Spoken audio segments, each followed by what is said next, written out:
Oui, marche bien celui-là. Oui, non, mais effectivement, vous l'avez bien rappelé, c'est bon, il y a des lundis de l'INA qui sont, je dirais, scientifiques et d'autres qui touchent plus à l'intime. Et je dirais que celui-ci touche peut-être davantage à l'intime. Alors, Hélène, merci, mais effectivement, c'était très avouable ce qu'on a fait ensemble, puisque je crois qu'on a lutté pour l'égalité des droits pendant un certain nombre d'années, et j'ai le sentiment qu'on continue. Chacun à sa place. Et effectivement, on va se plonger dans des archives. Alors bon, quand on prend de l'âge, à la fois, vous dites 30, 40 ans, non mais c'est vrai, en fait, ça a commencé il y a une bonne quarantaine d'années, et ça fait écho à la fois à une partie de l'histoire contemporaine française, et puis aussi à une partie de nos histoires personnelles à chacun.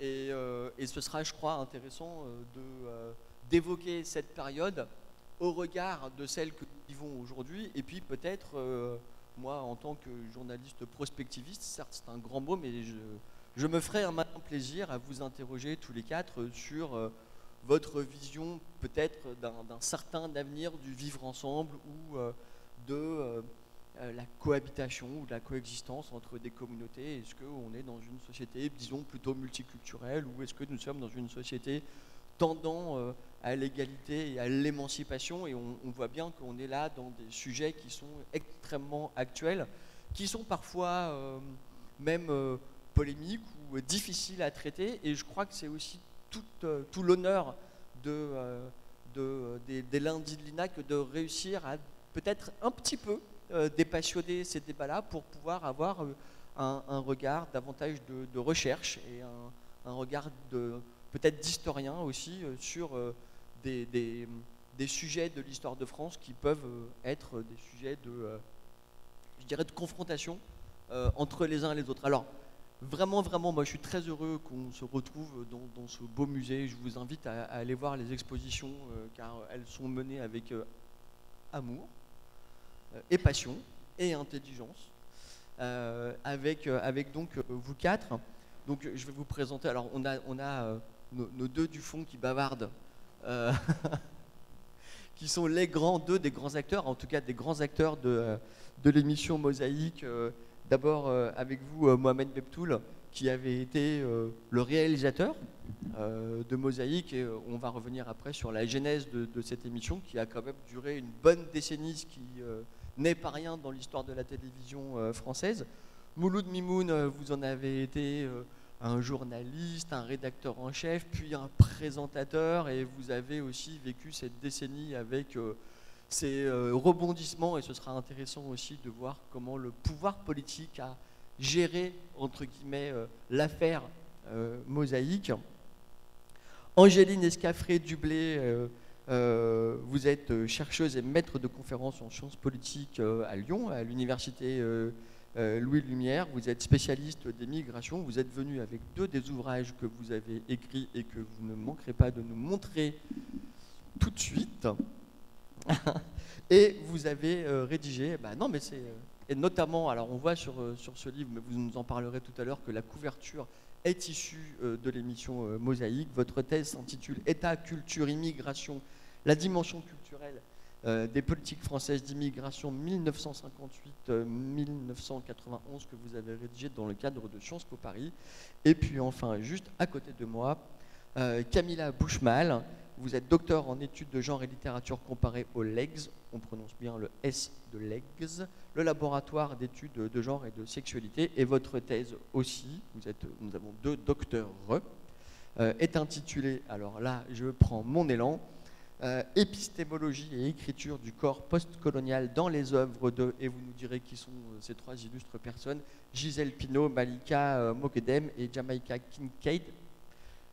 Et vous avez toutes les deux épluché d'ailleurs en parallèle, sans vous concerter, les archives de cette incroyable émission qui, comme l'a dit Hélène Orin, a bercé notre jeunesse, en tout cas la mienne. Je dois dire que c'était un tout petit peu concomitant avec Téléfoot et qu'il fallait faire attention, et qu'à l'époque on ne pouvait pas faire de replay. Donc il fallait un petit peu manager notre temps de télévision le dimanche matin. sans plus tarder, je vous propose qu'on regarde une toute petite introduction d'environ 1 minute 30 où nous allons retrouver un personnage historique de l'histoire française. Je ne nomme pas Coluche. On peut y aller et on se retrouve dans 1 minute 30.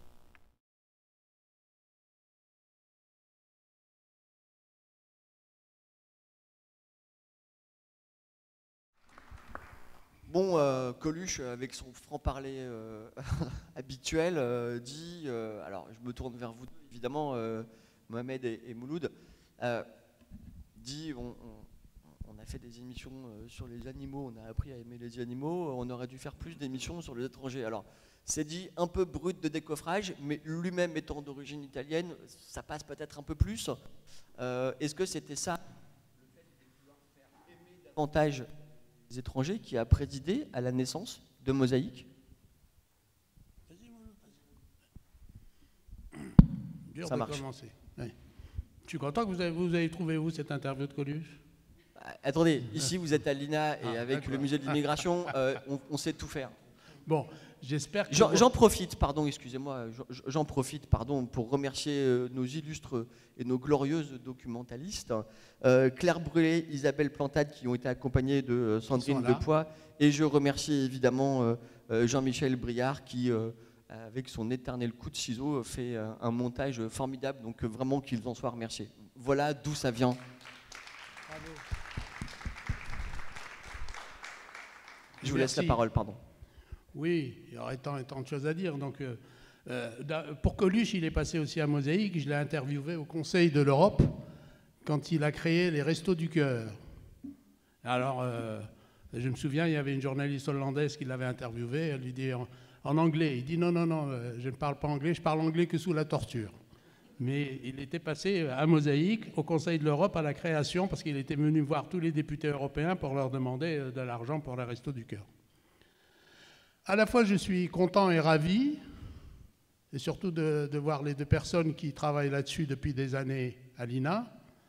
Mais en même temps, je dois vous dire très sincèrement que cette émission, ça a été ma vie et la lutte de ma vie et des combats permanents.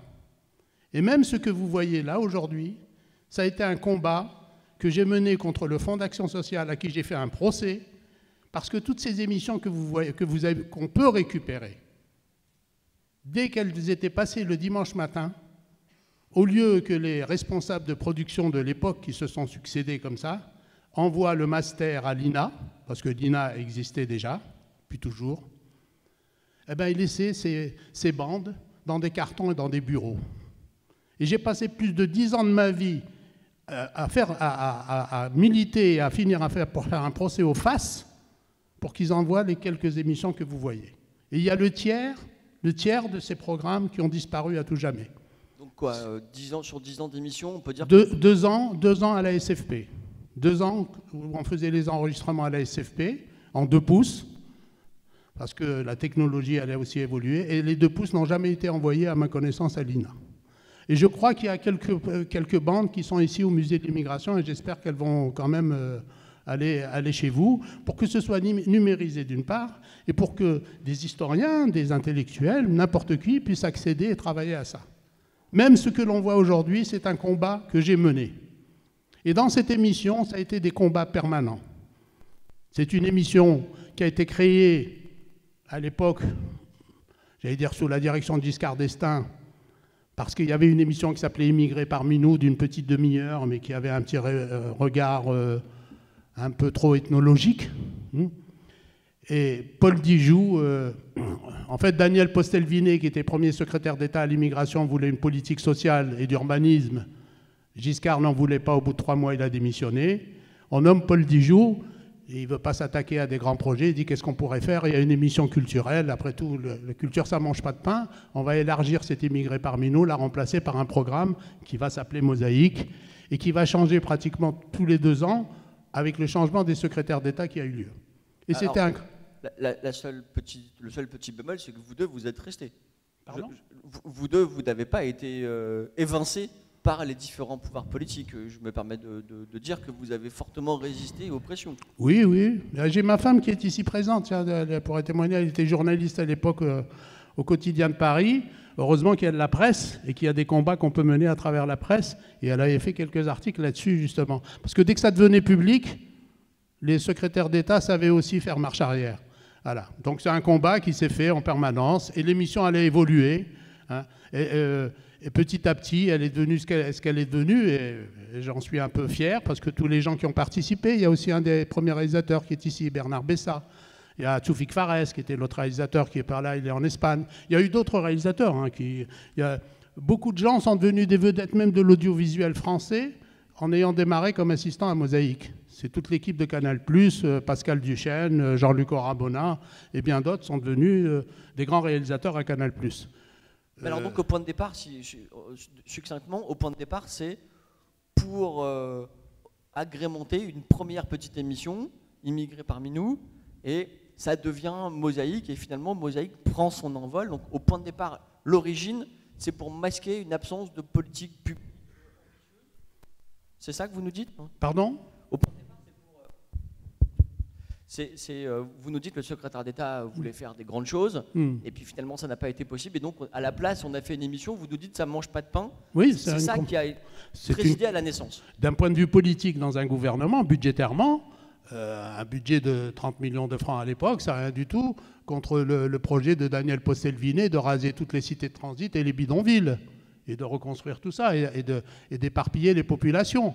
Parce que si on avait écouté Daniel Postel-Vinet à l'époque, 50% des problèmes de concentration des cités et des banlieues n'existeraient pas. Il faut dire aussi que la gestion... Alors, on va y revenir après, hein, je vous rassure, on va laisser un peu... pardon. Mouloud, vous êtes arrivé au tout début de l'émission, ou quelques semaines, quelques mois après sa première diffusion. Voilà, oui, j'ai eu la chance d'atterrir à Mosaïque en mars 77, donc 3 mois à peine après sa création. Pour une simple raison, c'est que j'avais une relation à la fois personnelle et professionnelle avec Tchoufik Fares, qui l'a réalisé à l'époque. Et donc, il m'a proposé... c'est lui qui vous embarque dans le... Pardon ? C'est lui qui vous embarque dans le projet. Voilà, c'est lui qui m'embarque dans cette formidable aventure où j'avais déjà une formation dans le domaine du journalisme et du cinéma également. Et donc, j'ai commencé par une rubrique cinéma qui s'est transformée en rubrique culturelle. Et puis en 81, quand on a commencé à faire des émissions thématisées, il y avait des émissions de débat. Donc là, j'ai été nommé rédacteur en chef et j'ai commencé à être en même temps présentateur de l'émission. Mais je voulais revenir sur un point, c'est que le statut malheureux des archives de Mosaïque, il renvoie au statut, au statut négatif qu'a été celui de cette émission. Parce que le paradoxe, c'est de voir une émission de télévision qui n'est pas produite par les chaînes de télévision. C'était ça le statut de Mosaïque. Le producteur, c'est le FAS ? Alors, le producteur, c'est l'organisme qui gère le budget. Le budget étant voté par le FAS, par le Fonds d'action sociale. Mais c'est des organismes qui se sont succédés, ICEI, Information, Culture et Immigration, ADRI, Agence de développement des relations interculturelles, et j'en passe. Donc, nous étions sous la tutelle de cet organisme qui produisait l'émission. Elle nous nommait un producteur délégué qui était censé venir de la profession. Ça n'a pas toujours été le cas. Mais bon, on a fait avec. Et donc, je disais, ce qui était anormal, c'est que dans le cahier des charges des chaînes du service public, il était prévu une émission pour les immigrés. Mais les chaînes de télévision étaient ravies d'avoir une émission qui leur coûtait 0 francs, 0 centimes, et pour laquelle, en plus, ils encaissaient de l'argent. Parce que France 3 n'était qu'un garage. Alors, France 3 nous louait l'antenne.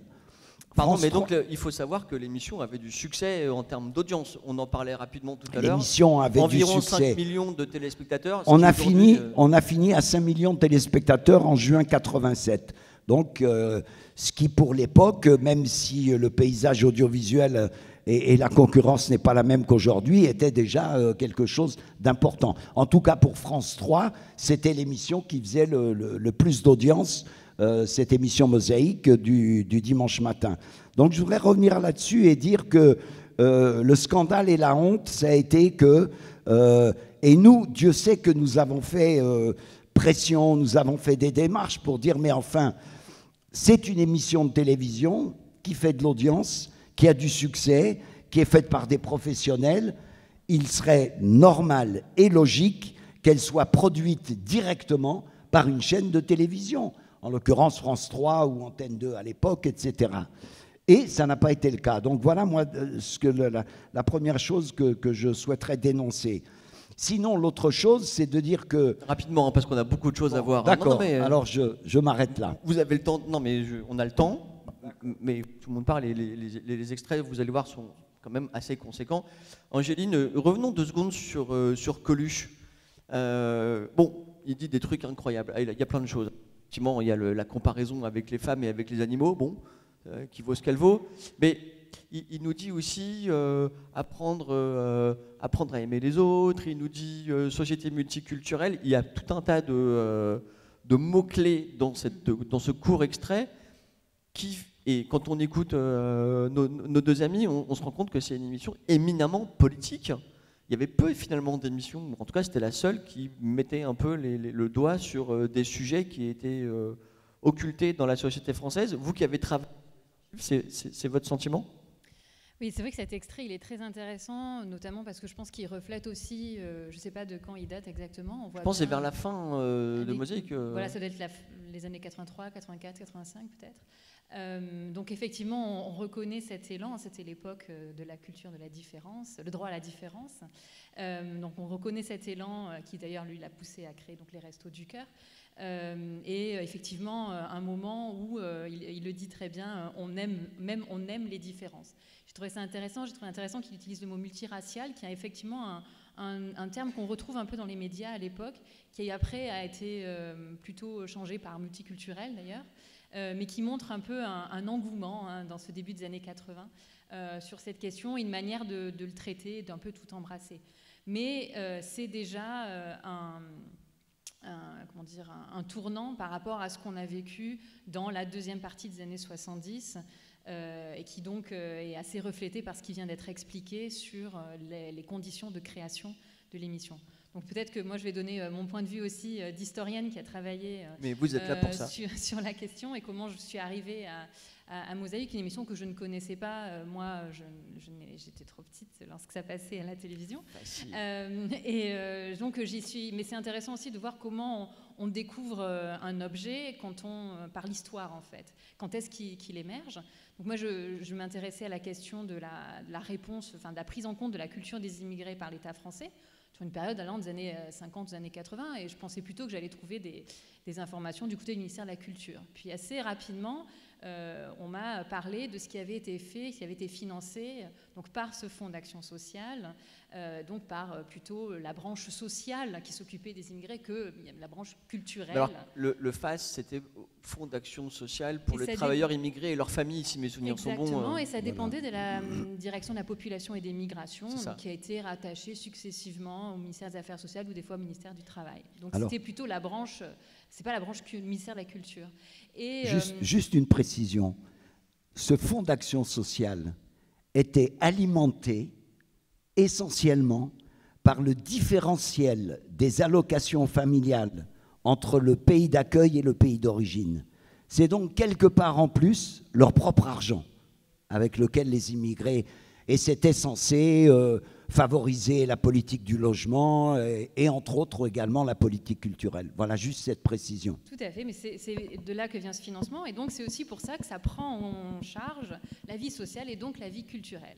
Et donc effectivement, dans ce tournant des années 70, il y a cette idée de créer cette émission qui apparaît parmi un certain nombre d'activités culturelles différentes. Mais c'est vrai que Mosaïque, c'est ce qu'on a gardé parce que c'était une émission de culture de masse qui passait à la télévision, qui a touché beaucoup de monde. Et c'est ça qui est un petit peu aussi paradoxal, c'est que bien pendant toute cette fin des années 70, et là je distinguerais vraiment fin des années 70 et début des années 80. Vous voulez dire 81 marque une rupture? Oui, voilà, 81. Ce qu'on retrouve en tout cas dans les archives, c'est quand même une contestation de la part du milieu immigré, de défense des droits des immigrés, contre cette émission qu'il voit comme quelque chose qui cherche à dépolitiser la question de l'immigration. On est bien avant ce que dit Coluche, on est plutôt dans une époque où les lois sont de plus en plus répressives vis-à-vis des immigrés, les titres de séjour sont de plus en plus difficiles à renouveler. Lionel Stoléru, qui est donc le secrétaire d'État à l'immigration à l'époque, n'est pas du tout bien vu. Et lorsqu'il vient dans l'émission, c'est pour expliquer sa politique. Donc on le verra, on le voit pas expliquer sa politique malheureusement, mais on le verra à l'image. Et donc les associations de défense des immigrés, elles critiquent beaucoup Mosaïque à ce moment-là.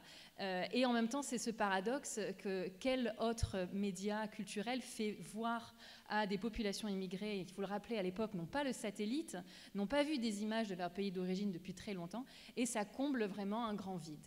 Mais ça comble un vide aussi en le dépolitisant, et ça, ça n'échappe pas donc aux militants, mais aussi aux journalistes. Il y a une journaliste du Monde, Catherine Humblot, qui a beaucoup couvert cette question, et qui avait titré « Un divertissement sans politique », en parlant de Avec Mosaïque. Un point d'interrogation? Non, je ne crois pas. Peut-être avec un point d'exclamation. Pour vous donner un petit peu le contexte que ça représentait. Donc ça, d'un point de vue de l'historienne, c'est très intéressant parce qu'on voit vraiment se mettre en place toute cette question de la politisation de l'immigration. Et il est très clair dans les papiers que... on veut éviter de faire des remous et on veut utiliser des images de musique du pays d'origine pour favoriser éventuellement le retour des immigrés vers leur pays d'origine ou pour simplement entretenir cette nostalgie. Donc c'est un support qui est très intéressant et c'est vrai que moi quand j'ai commencé à travailler sur cette question, il était très difficile de voir des émissions Mosaïque, donc j'envie ma collègue de droite de pouvoir autant en voir. C'est donc dû à ce qui vient d'être expliqué, c'est-à-dire ce statut particulier de l'émission au sein de la télévision publique. Et effectivement, dans les archives, on voit que régulièrement, et je pense que c'est à cet épisode que vous faisiez référence, notamment vers les années 81-82, avec le changement de gouvernement, on essaie une ultime fois, de demander à France 3 de ne pas avoir à payer ce temps d'antenne. Parce que c'était ça, en fait. Le FAS se retrouvait à payer le temps d'antenne pour diffuser Mosaïque, parce que ça ne faisait pas partie de la mission de service public. C'était considéré comme s'adressant à un public spécifique, le public immigré. Donc on voit bien le double standard ici. Et on retrouve la notion de deuxième collège, toujours, voilà, pour les immigrés. À deux vitesses ou de deuxième collège, tout à fait. Et c'est refusé une nouvelle fois par France 3. Et c'est certainement aussi ce qui a dû finalement signer la fin de l'émission en 86. Ça lui coûtait cher, en fait. Et on ne comprenait pas pourquoi, on avait l'impression de faire une fleur aux médias en payant ce temps d'antenne. Donc c'est aussi pour ça qu'il était quand l'émission s'arrête, c'est pas pour faire, mais je reprends aussi historiquement les choses. Quand l'émission s'arrête, la gauche n'est plus de pouvoir. Oui, tout à fait. Oui, bon. C'est déjà un marqueur politique important. Donc pour dire on est en cohabitation. C'était pour cette raison que les émissions n'étaient pas accessibles comme tout l'ensemble de ce qui était diffusé à la télévision publique. Et donc je disais que moi, quand j'ai commencé ma thèse, je suis arrivée comme une fleur à l'INA en demandant une carte pour pouvoir consulter une émission qui était donc diffusée tous les dimanches matins pendant 2 heures sur France 3 pendant 10 ans. Et on me l'a d'ailleurs accordé. Et puis quand j'ai commencé à consulter le catalogue, il n'y avait pas d'émission Mosaïque. Et c'est beaucoup plus tard que j'ai réussi à en trouver des épisodes. Donc je suis très contente que ce soit visible aujourd'hui, le travail qui a été effectué et de pouvoir voir tous ces extraits. On a tous de la chance de pouvoir les voir ce soir. Alors, c'est ce qu'on va faire quand même, Camilla. Vous avez en ce moment, vous travaillez sur Mosaïque et vous avez les mains, les yeux et le cerveau dans l'émission. Peut-être revenir 2 secondes, je vous prends peut-être un peu par surprise, mais sur le nom Mosaïque, qui, alors vous qui avez étudié la question du colonialisme et du post-colonialisme, qui quand même fait sans doute un peu référence à un imaginaire, je dirais, anglo-saxon, dites-moi si je me trompe, Mosaïque étant une addition peut-être de communautés, là où la République française valorise plutôt le métissage et le mélange. Tout à l'heure, Hélène Orin disait que c'était un rendez-vous pour tout le monde. C'était une émission qui était quand même très œcuménique et que les petits blancs, la classe moyenne, aimaient bien regarder aussi. Et est-ce que vous avez réfléchi à cette espèce de double entrée dans l'émission? Alors, concernant le titre Mosaïque, quand on regarde les mosaïques, un assemblage de pièces hétérogènes, c'est tout à fait dans l'esprit de Mosaïque. C'est tout à fait dans cet esprit-là. Et puis le succès de Mosaïque, je pense que explique pas mal de choses. Moi, je m'intéresse plutôt à la parole des immigrés dans cette émission. Et comme vous avez dit, j'ai la chance de la regarder grâce au documentaliste de Nina. Et la réception de ces immigrés-là, ou leur parole, qui est reconstituée à travers l'émission, est très importante parce qu'elle traverse aussi différentes périodes des politiques d'immigration en France. Et il y a une véritable différence aussi entre les années 70 et les années 80 et l'arrivée de la gauche au pouvoir.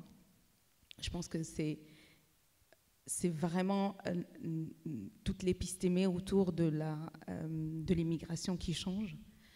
Et je voudrais juste revenir avant sur l'extrait de Coluche et ce qu'il dit, parce que c'est intéressant. Alors évidemment, je ne peux pas passer sur la comparaison qu'il fait avec les animaux, parce que bon, c'est Coluche. Ça partait d'un bon sentiment, on n'a qu'à dire. Ça part toujours d'un bon sentiment. C'est un peu ça, souvent, le problème. Je sais très bien que Coluche est un monument, et ce qui le sauve, vous avez dit tout à l'heure, c'était peut-être ses origines italiennes. Non, je pense que ce qui le sauve, c'est son engagement antiraciste. Profond. Absolument. Et incontestable. Mais ce n'est pas anodin qu'il fasse cette comparaison, parce qu'il parle aussi à certains clichés qui sont bien enracinés. Il parle avec des clichés plutôt coloniaux qui sont bien enracinés dans la société. Donc il sait très bien de quoi il parle. Et puis ce qui est intéressant aussi, c'est la comparaison qu'il fait avec les femmes. Et je trouve que c'est très intelligent de sa part de faire cette comparaison, parce que la revendication des droits des femmes, c'est une prise de conscience des rapports de pouvoir de genre. Et là, pareil, c'est une prise de conscience des rapports de pouvoir de race, accompagnée souvent de prise de conscience aussi de rapports de pouvoir de classe, parce que quand on parle des immigrés, souvent on parle des ouvriers, exactement. Et donc je trouve que c'est vraiment pas anodin, la comparaison qu'il fait. Et pour la naissance de Mosaïque, ou les premières émissions de Mosaïque, je trouvais que c'était... alors moi, je n'ai pas encore travaillé sur ce qu'il y a autour de Mosaïque, mais vraiment sur l'émission en elle-même. Il y avait ce relais de la politique du retour de Valéry Giscard d'Estaing. Non seulement les lois étaient expliquées, il y avait des petits dessins animés qui expliquaient le tout, mais il y avait aussi une espèce de poétique du retour.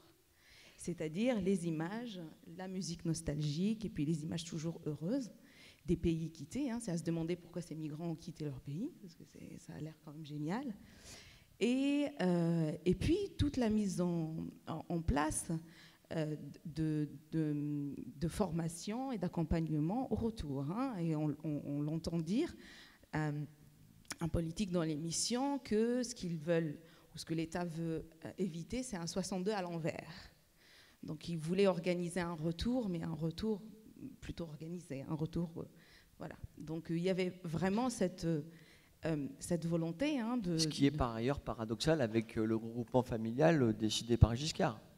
C'était des injonctions contradictoires sur la nature de l'immigration en France. Absolument. Je pense que c'est pour ça aussi que l'émission était vraiment elle-même une mosaïque. Il y avait une mise en abîme du concept de mosaïque finalement. Complètement, parce que quand on regarde Mosaïque, on peut trouver des choses complètement contradictoires. On peut trouver à la fois un relais d'une politique du retour et à la fois une véritable revendication des droits des immigrés. C'est complètement... Et je pense qu'il y a plusieurs niveaux de lecture de Mosaïque. Et c'est jamais l'un ou l'autre. C'était normal d'avoir à la fois, puisque nous étions, moi j'étais bien placé, puisque je m'occupais de la rédaction, on avait d'abord le premier devoir, celui de transmettre, véhiculer l'information qui émanait du gouvernement, et ensuite on faisait notre travail de journaliste, qui était celui de parfois contester. Moi, j'ai le souvenir d'un entretien que j'ai fait avec Georgina Dufoy, à l'époque ministre de la Solidarité nationale, parce que la gauche, ça n'a pas été si formidable que ça. En tout cas, on l'a vécu comme tel à Mosaïque. À Mosaïque, on a, comme disait Mohamed, c'était une histoire de rapport de force. Avec la droite, on a eu des rapports de force. Avec la gauche, on a eu également des rapports de force. On ne baignait pas dans un long fleuve tranquille. Et donc, à la fin de l'entretien, Georgina Dufoy m'a dit qu'elle n'était pas contente de mes questions. Mais c'est normal. Moi, je suis journaliste professionnel, j'ai fait mon boulot. Et en plus, comme vous le disiez fort justement, vous l'avez bien relevé, ce qui nous préoccupait, nous, au premier plan, les concepteurs et les fabricants de mosaïques, les travailleurs de mosaïques, c'était privilégier la parole des immigrés. Alors, justement, ça, je crois que ça a été la grande réussite de l'émission. Alors, on va rentrer dans le vif du sujet, parce que là, on de parler entre spécialistes. Tout de suite, un premier extrait, et puis on se retrouve d'ici une dizaine de minutes. On vous gêne, là, ça va, quand il y a les extraits? Vous voyez bien l'écran? Donc, on peut se retourner. On va pas rester debout pendant 10 minutes.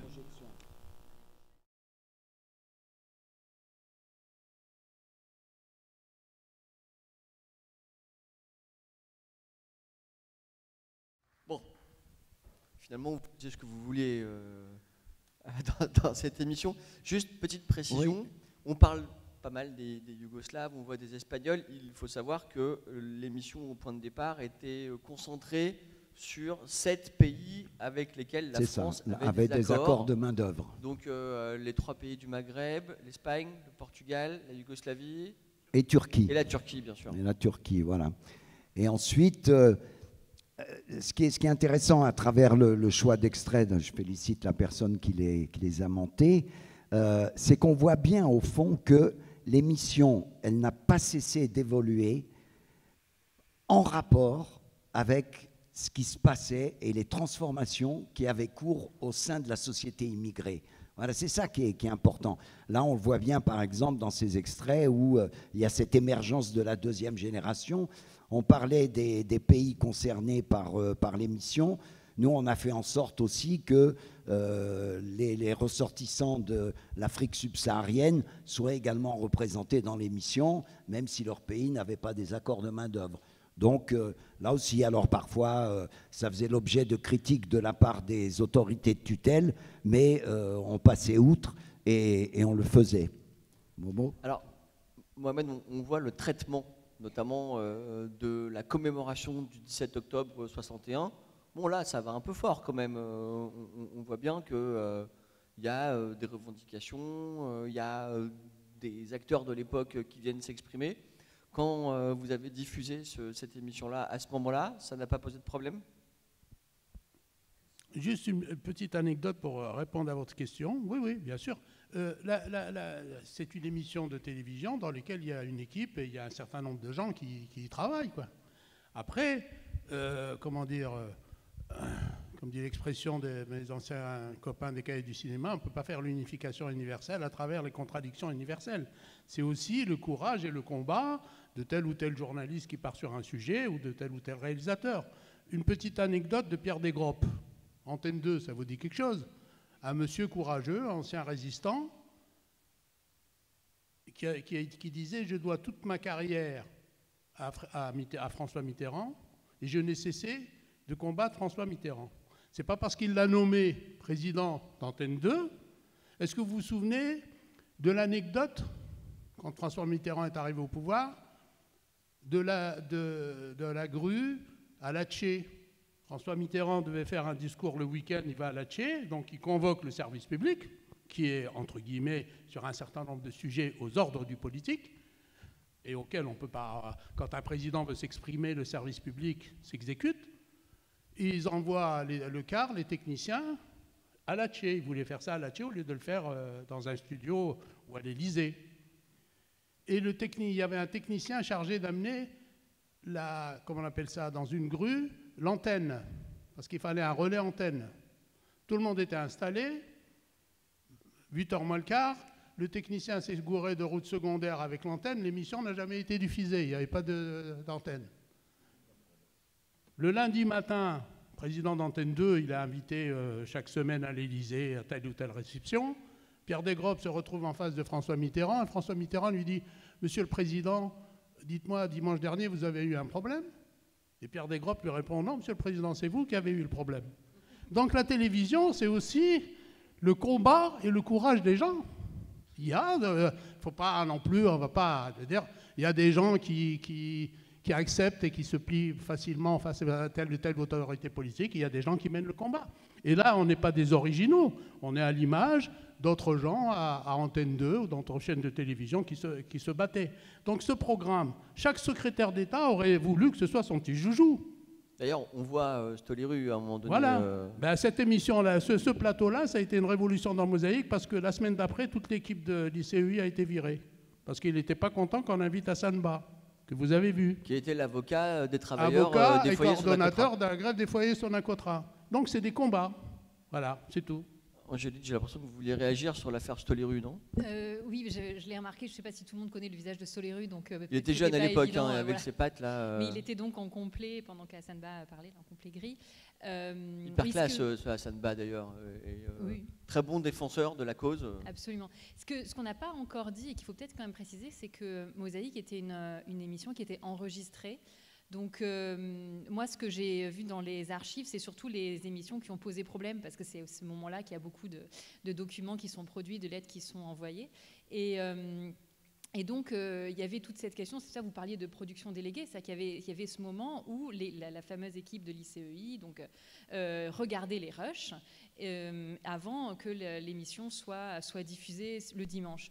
Et c'était souvent à la faveur de ces montages qu'on évitait les moments les plus, vous savez, le plus débordés. Et donc je pense que ce qui a dû se passer au moment de l'émission des foyers Sonacotra, c'est que même tout en coupant, ça devenait difficile de préserver une image d'harmonie. Et il y a eu un autre épisode aussi où il y avait toute une audience qui avait été invitée et c'était caché dans l'audience des journalistes particulièrement militants. Et donc la note qui circulait, c'était « débat houleux à Mosaïque ». Donc on voit bien ce que le milieu hétérogène que vous décrivez, avec des journalistes qui ont à cœur de vouloir faire entendre certaines paroles, bien mais sûr. Qui, à la faveur du montage des fois, sont un petit peu recoupés. Et c'est pour ça que je trouve l'extrait intéressant avec Pierre Perret et Guy Bedos, parce que je trouve qu'ils ont une liberté de parole. Fauderche. Voilà, il dit Fauderche, et ils ont une liberté de parole importante. Et je me demande si ce n'est pas le fait que ce soit des personnalités connues et reconnues qui fait qu'il est plus difficile de couper ce qu'ils ont dit et qui laisse cette Bedos avait l'habitude de la censure, hein, donc voilà. Non, mais... ils auraient pu se plaindre dans d'autres médias de cela. Alors, on a fait un peu des allers-retours entre les années 70 et les années 80. Et donc, il y a quand même une liberté de ton différente après dans les années 80. Dans les années 70, ça reste quand même assez difficile. Et donc, vous avez vu le présentateur qui essaie de rendre la chose, essaie de rire. Et alors, il avait beaucoup cette fonction-là. Hein, dans chaque fois qu'il y avait des sujets un petit peu polémiques, il essayait de dépolitiser la question.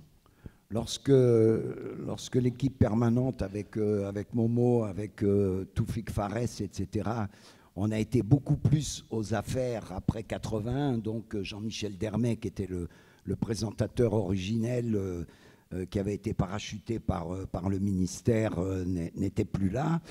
On a quand même continué ce travail. Je veux dire que tout ce qui était de l'ordre des luttes sociales. On n'est jamais passé à côté. On en a toujours rendu compte. Moi, je me souviens d'une émission que j'avais pilotée en 82-83 sur les grèves dans l'automobile à Lyon. Le gouvernement, l'autorité de tutelle n'était pas très contente. Mais on le faisait. On avait ces problèmes, on avait ces licenciements récurrents, vous allez tous partir, vous allez tous dégager, etc. Et on faisait comme nos confrères, on bagarrait, quoi. Voilà. Camilla. Moi, j'avais quelque chose à dire pour réagir aux extraits, mais quand on parlait de Jean-Luc Dermet, et son rôle un petit peu de policer et de dépolitiser aussi les débats. Pardon, mais est-ce que son rôle aussi n'était pas, désolé, d'être le blanc un peu c'est peut-être une caution légitime. Et puis c'était pas un journaliste, il faut dire ce qui est, c'était pas un journaliste. Il venait du milieu du cinéma, il était comédien. Il avait une posture très théâtrale. Et il avait ce côté lisse. Que même au sens physique du terme, on aurait dit un héros de plaisait série beaucoup. Américaine. Voilà. Une maîtrise de l'image de soi, c'était quand même assez spectaculaire. Et je me rappelle, moi, dans mes visionnages, un plateau avec Abdelmalek Sayad, où le sujet échappait un petit peu à Jean-Luc Dermet et il a tout de suite coupé pour passer à autre chose. On sent très bien que quand il perd le contrôle, il faut vite passer à une chanson. Ça règle tout, une chanson après, voilà. Et l'histoire est réglée. Et oui, alors pour revenir à Jean-Luc Dermet, j'avais l'impression qu'il y avait quand même des choses qui se faisaient à son insu, c'est-à-dire des traductions qu'il demandait surtout à Djeloul et qui ne passaient pas, ou Djeloul passait tout autre message, et je me demandais s'il était au courant ou pas du tout, en fait. Vraiment... Je crois pas. À la fois... Est-ce qu'on peut revenir sur le fait, parce que, Voilà, les faits. Non, c'est des choses... Concrètement, l'émission... La prescription, vous pouvez nous le dire maintenant. Non, mais c'était des combats. Mais moi, ce que je veux dire, très sincèrement, c'est pas Jean-Luc, c'est Jean-Michel. Jean-Michel Dermet, qui a été mis là parce que c'était un ami de Paul Dijoux, le deuxième secrétaire d'État. Il y avait de l'empathie, malgré son côté lisse. Très sincèrement, l'histoire est là. C'était pas un militant. Moi, j'ai été militant dans cette émission, oui, je le revendique. Mais Jean-Michel, il y avait de l'empathie vis-à-vis de l'immigration. On n'était pas non plus dans un milieu, les Blancs c'était des salopards et nous, les gens issus de l'immigration, on était les révolutionnaires. Non, il y avait de l'empathie. Simplement, il y avait un pouvoir politique qui était beaucoup plus fort à l'époque, même pour les chaînes généralistes, qu'aujourd'hui. Et puis on menait des combats. Là, l'anecdote, je vous prends juste l'anecdote du plateau avec Hassan Baïs-Tolérus. J'avais invité un ami à moi qui est décédé enterré en Algérie, Jean-Louis Hurst. Je ne sais pas si ça vous dit quelque chose. Un des fondateurs de Libération. Jean-Louis était un ami d'un ancien officier lieutenant dans l'armée française pendant la guerre d'Algérie et qui a démissionné, condamné à mort comme un certain nombre de militaires qui avaient démissionné et refusé de faire la guerre en Algérie par De Gaulle. Voilà. Et il a été un des cofondateurs avec Serge July de Libération. Eh ben, je l'invitais, quand je voulais monter des coups comme ça, je l'invitais, il venait en coulisses, et le lendemain, il y avait un petit papier dans l'IB. C'est le combat démocratique. Voilà. Et il y a un tas d'émissions qu'on a fait comme ça, et qui ont fait basculer, qui ont fait basculer les choses. Et avec la gauche, on a à la fois, il y avait ce rapport un peu pareil, chaque secrétaire d'État voulait que cette émission soit son porte-parole. Eh ben, c'était à nous de mener le combat pour que ça ne le soit pas totalement, quoi. C'est tout. Alors, et sur l'affaire de la traduction Ah oui, est-ce qu'il était au courant? C'était la question de Camilla, non. Ah, non. Alors, Camilla, si on reste sur les extraits... Non. Il n'intervenait absolument sur rien dans le contenu de l'émission, voilà. Il fallait simplement qu'il soit bien. Camilla, on voit à un moment donné dans les extraits qu'il y a cette espèce d'ambiguïté. En fait, il n'y a que des ambiguïtés dans cette émission et j'ai l'impression que plus on en parle et plus on soulève des lèvres. Le travailleur immigré sur son chantier semble un petit peu décontenancé par les questions qu'on lui pose, comme si, peut-être vous allez me contredire, on cherchait à lui faire dire qu'ici c'était pas super et qu'il fallait peut-être mieux rentrer là-bas. Est-ce que c'est ça l'enjeu de ce type d'interview En fait, pour cet extrait, il faut voir l'extrait plus large pour pouvoir en juger, mais il y avait aussi une tendance à faire dire. Autant la parole des immigrés donnée dans Mosaïque est incontestable. C'est vraiment, aujourd'hui, il n'y a pas de tribu. D'ailleurs, la population française a découvert, à l'occasion de l'émission, les gens qui vivaient parmi eux sans qu'ils les voient. Exactement. Et d'un autre côté, il y avait aussi une espèce de essayer de faire dire. C'est pour ça que je dis la parole donnée et la parole prise. En fait, c'est pas la même chose. C'est qu'on essaye aussi de faire dire. Ça, le problème avec vous, les chercheurs, c'est que vous cherchez toujours. Voilà. Ça dépend des tournures des questions qu'on pose. Je fais hyper attention. C'est très bien. il y avait d'autres extraits qui ne sont pas là, mais qui m'ont beaucoup marqué sur les pratiques, par exemple, religieuses, et la façon dont la question est tournée pour problématiser la chose.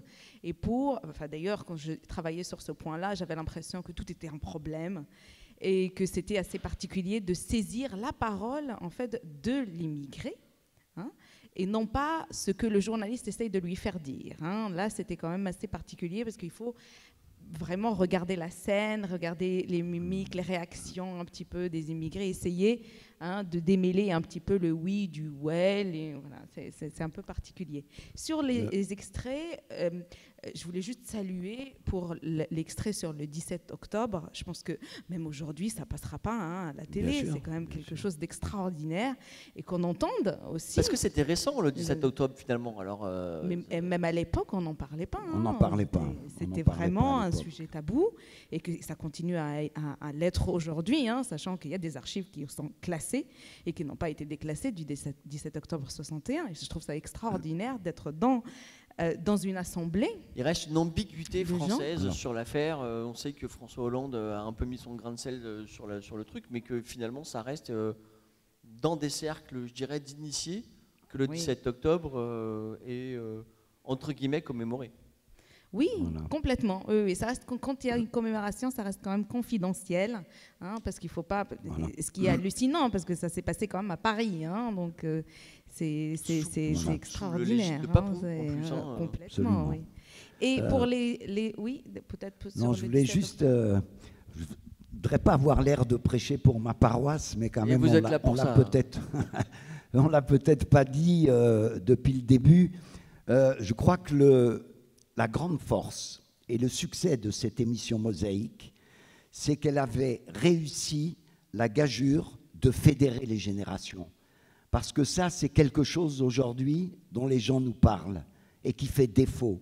Parce que le dimanche matin, c'était comme la messe, on se retrouvait devant le téléviseur à regarder France 3, Mosaïque, et aussi bien les parents que les enfants.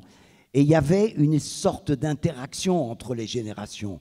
Parce que, quelque part, les parents qui souvent ne savaient pas parler, ne savaient pas s'exprimer ou avaient du mal avec leurs enfants qui parlent français, eh bien, ils leur disaient, regarde, ça c'est ma culture, ça c'est des choses qu'on voit, etc. Donc on n'a pas encore parlé de fierté, mais c'est ça dont vous voulez, Voilà, et c'est ça qui a été formidable et qu'aujourd'hui on a perdu. En plus, on est dans une période et une situation où les publics sont totalement atomisés avec le nombre de chaînes. Donc voilà, je voulais souligner ce point. Alors, allez-y, finissez, Camilla. 2 points, et je redonne la parole. C'est juste dans un extrait où on demande à la famille quelle nation alimente-t-il avec leurs 4 enfants. Franco-yougoslave, exactement. Et là, en fait, c'est une des ambiguïtés de cette émission, mais je pense que du discours sur l'immigration de l'époque, c'est de dire ces enfants probablement binationaux, ça commence là, la méfiance en fait, la méfiance envers ces enfants-là et la méfiance, la peur de la trahison, de quelle nation alimentez-vous, c'est exactement ça. C'est de dire à l'époque c'était la Yougoslavie, c'était ni la Croatie, ni la Serbie, ni les 8 États de l'ex-Yougoslavie. Pour les autres aussi. Et juste pour revenir sur ce que disait Amar sur Yannick Noah, c'est assez particulier, mais ça me parle parce que dans mes recherches, j'ai croisé les travaux de Lusto Bulbina, Selwa Lusto Bulbina, et quand il dit qu'il rit quand tout le monde fête Yannick Noah et en disant qu'il est français. Alors aujourd'hui, on en rit, bien sûr. C'est mieux quand même de dire qu'il est français. Il est new-yorkais surtout, Noah, en fait. C'est un homme-monde. Je n'avais pas pensé encore à ça. Mais en fait, je pense que ce qu'il essaye de dire derrière, c'est que on arrive à revendiquer Yannick Noah en tant que Français parce qu'il y a eu succès et c'est un champion du monde. Et on a vu, et là où je reviens sur Selwa Lusto Bulbina, dans Le Singe de Kafka, elle l'a écrit, où elle analysait la situation de Zinedine Zidane, qui était pareil, qui était la nation d'un coup en 98, parce que la Coupe du Monde, il y avait des gens dehors qui criaient Zinedine Zidane président, c'était le Français. Et puis à l'équipe, à la Coupe du Monde de 2006, et le fameux coup de boule, eh ben, on découvre d'un coup des origines à Zinedine Zidane, et c'est devenu le Français d'origine kabyle, d'origine algérienne, d'origine... Voilà. Donc je pense que c'est ça, en fait, le fait que si on revendique les enfants d'immigrés en tant que Français, il faudra le faire tout le temps. Il ne faudra pas dire quand il y a un problème, c'est les autres. Alors, pour finir, avant de passer à... Je vais vous passer la parole, mais juste j'aimerais avoir votre réaction sur cette merveilleuse vieille dame qui a sans doute fait davantage pour l'antiracisme que tous les tracts et que toutes les manifestations réunies. Là, c'était la parfaite cliente pour vous, j'imagine. Madame Burga, ouais. Je suis content, c'est moi qui l'ai fait ce reportage. Eh ben, bravo. Ouais. Bon. Félicitations. Petite parenthèse. Allez-y. Moi, je voudrais rendre hommage ici dans la salle, non seulement à mes deux amis de l'INA, c'est déjà fait et j'espère qu'on le fera encore, mais à un monsieur qui est là, qui s'appelle Mustapha Idbihi. Sur la musique, Mustapha Idbihi était responsable du comité d'entreprise de Renault. Renault, c'était des dizaines de milliers de salariés. Et il faisait venir des artistes de l'Afrique du Nord et de l'Afrique de l'Ouest pour le comité d'entreprise de Renault. Et il a largement alimenté l'émission Mosaïque des groupes qu'il faisait venir, parce que l'émission n'avait pas non plus de budget pour se payer des artistes de ces pays. Et sans Mustapha Idbihi, je n'aurais pas eu le privilège, l'honneur, le plaisir, la jouissance de filmer un groupe comme Nas El Rewan. Et or, Nas El Rewan, dans la musique, et j'aimerais que vous rejoigniez, c'est plus que de la musique, hein. C'est plus que de la chanson. C'est-à-dire que dans cette émission, la musique a eu aussi un rôle militant. Alors on va aborder la question culturelle dans le dernier extrait. Alors, sans plus tarder, on a évoqué très rapidement le concept même de deuxième génération. C'est eux qu'on va voir maintenant.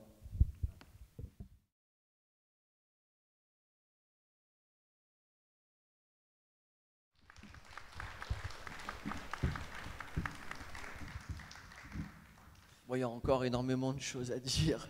Peut-être revenir sur le terme même de deuxième génération. Qui a été prononcé pour la première fois dans l'émission. Est-ce que c'est bien ça? C'était voulu, c'était inopiné. Juste un petit mot, parce qu'après je vais oublier. Dans la salle aussi, parce que là vous avez des reportages, mais ceux qui ont disparu. Le premier réalisateur des tout premiers reportages de Mosaïque, il s'appelle Bernard Bessa, il est là dans la salle.